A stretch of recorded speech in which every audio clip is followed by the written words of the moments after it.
Alright folks, one more little update here. If you guys remember this little part here that I added to the pasture this year, I made the video of the John Deere vanbrunt grain drill no-tilling.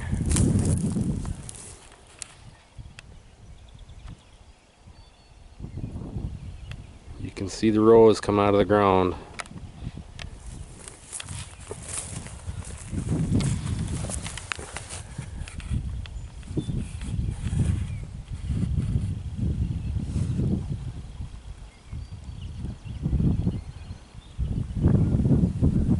It's harder to seed out there than the other stuff. This taller clover here, I broadcast seeded last fall. Well, when the corn was about knee high, and along the woods here, the corn has never really done good, and that's part of why I added this to the pasture.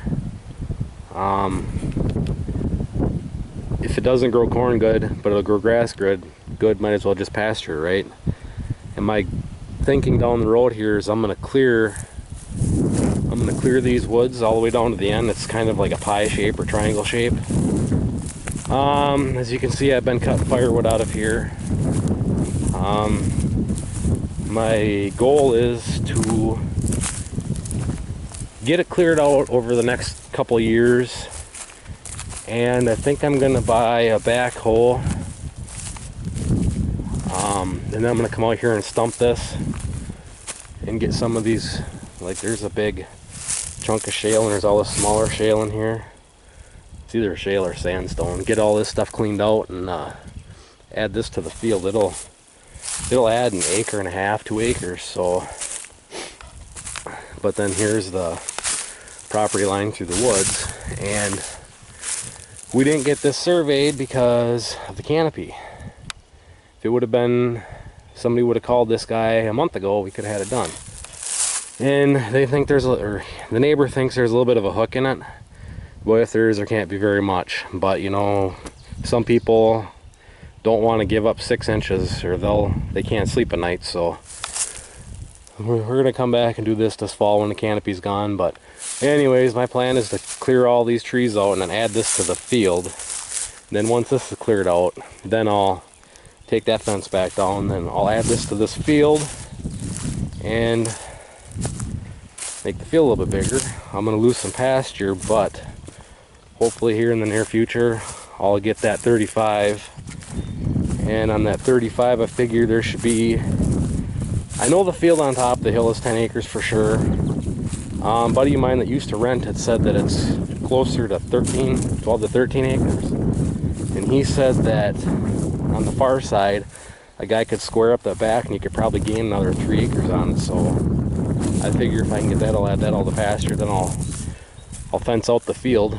I'll hay it 1 cutting or 2 if I have to, and then I'll graze it the rest of the year. So, but yeah, it's a little steep at the far end, so there might be a little sliver along the edge of the field that's currently field or pasture. I may have to, might not be able to farm that part of it, but it is what it is. So yeah, you can see that the old grain drill did the job. And a little funny story with that, I sold it the other day. I got a phone call out of the blue. I forgot that I put it on Craigslist after I bought the no-till drill.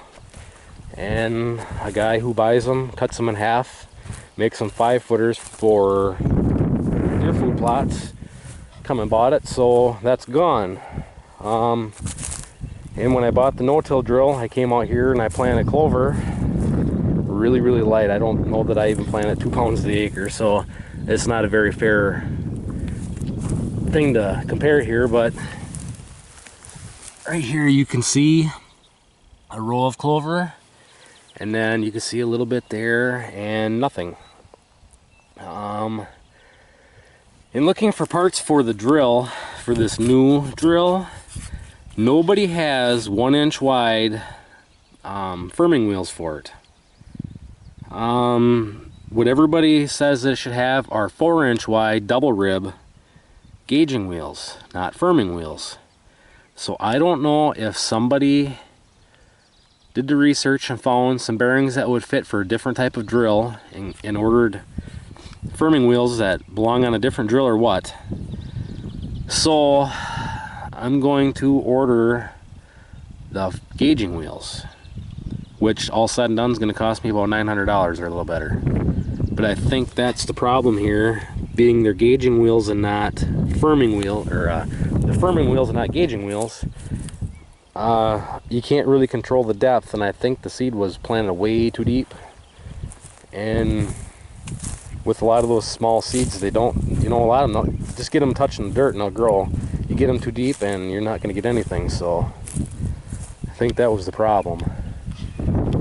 But and my rye is pretty thin. It's going to be not the greatest showing for a pasture wasp, but I'm kind of a guinea pig for the NRCS and a few other guys. There's no other farmers that are really trying much of this stuff, so it's kind of a learning curve, and a lot of other producers are learning from my mistakes. So anyways, yeah, you can see that the old vanbrunt did a pretty good job of no-tilling that in there.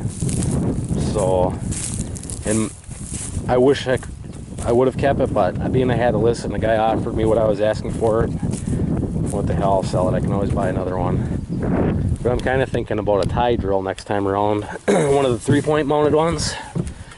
And then I'm going to pull row openers off, and that way I can run it right down the cornfield after the corn is growing and interseed between the rows, and try and get the clover established earlier in the growing season, so by the time I take the corn off, it's already established, and then it can take over once the corn starts dying. But anyways, thanks for watching, guys.